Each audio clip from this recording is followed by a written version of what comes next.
Okay, great question. Great question. The simple answer is drugs. No, joking. I think largely because I was so pessimistic about things, say about 10 years ago. I was. And when I came across a field of scholarship when I was doing my doctoral studies at Durham University, when I came across a field of scholarship called post-secular studies, that's the fancy term they use for really when all is said and done, they're arguing for what's called a post-globalist world order. When I started reading that, I was fascinated by it. I bought it halfway. I thought, okay, I can see it. I can see we're going post-secular, post-globalist in Africa, in the Middle East.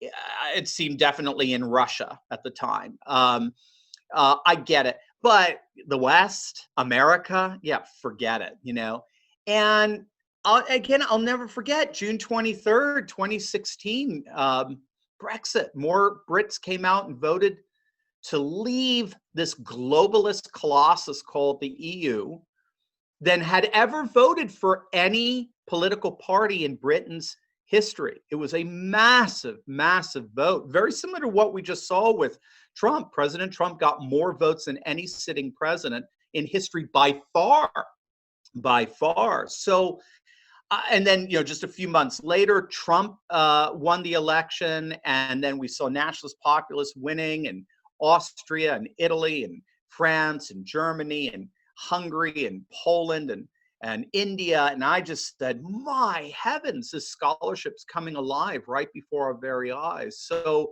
I think the key is to understand a big picture approach as the foundation for how you interpret the current events, micro events that happen day to day. For CNN and even to a certain extent Fox now, for MSNBC, for ABC, CBS, the last 24 hours are reality in its absolute sense.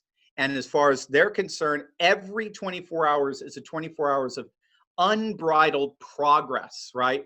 This progressivism, this liberalism, this secularism, this globalism. And then there was this horrible orange ogre that came in and threatened all of that. And so every hour of the day was, how do we disparage him? How do we mock him? How do we ridicule him? And how do we defeat him, right? And for 4 years, they couldn't. There was nothing they could do to bring him down. Heck, even during the midterms, they gained seats in the Senate. There was nothing they could possibly do. There has not been a blue wave in 4 years. It's never happened. It's been little puddles here and there, maybe with the House of Representatives with some pickups, but that's it. There's been this last election was a blowout in many respects, with the GOP just knocking the Democrats. Nancy Pelosi is running unopposed right now for Speaker of the House, and she right now, according to McCarthy, the head of the Republicans, she doesn't have the votes to get it. If the same 10 to 12 rebels voted against her back in January of 2019, the last time she ran, she will not get the speakership. So what I'm looking at is I'm looking at current events in light of this larger trajectory. And certainly I'm frustrated when, history doesn't move in a straight line. It's like a stock market. It's jaded and it goes up and down and so forth. But the key is, if you have this long view, we're moving away from this post-secular scholarship says we're moving away from the modern world that was made up of these, one-size-fits-all political, economic, media, mass complexes. Now that's all breaking up and fracturing, and we're moving now into a postmodern world. We can develop this as we go on tonight. I don't want to take up too much time. That is itself becoming pre-modern, because to be modern is to be new and to be hip and to be progressive. No one's arguing for being new, hip, and progressive anymore. Everybody's arguing about going back to nation, culture, custom, or on the left, race, ethnicity, right? BLM, La Raza, and so on. The globalists are looking more and more, the neocons and the neolibs, they're looking more and more like strangers in a strange land.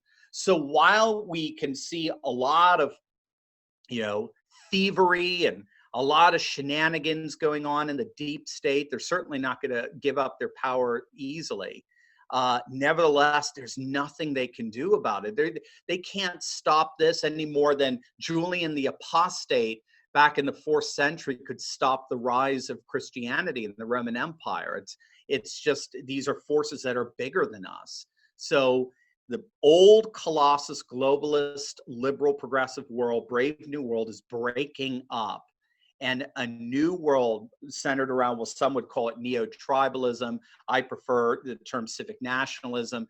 It's breaking up into nationalist, populist, and traditionalist structures that promise the return of a conservative that is a far more traditionalist, pre-modern conception of life. And again, we can get into things like archaeofuturism and all these neat theories that have come out of that. So that's how I stay positive. I know, as frustrating as it is, I mean, I don't know what I'm going to do if President Trump doesn't win with a bite with this sputtering, you know, cognitively deficient moron in the Oval Office. Well, I guess we're going to have a lot of fun. We're going to make a lot of fun videos. We're going to get excited for a GOP bloodbath in the midterms, just like we saw with Obama in 2010 and 2014, when the GOP gained seats like we never dreamed of. And then maybe we'll impeach him after we retake the House.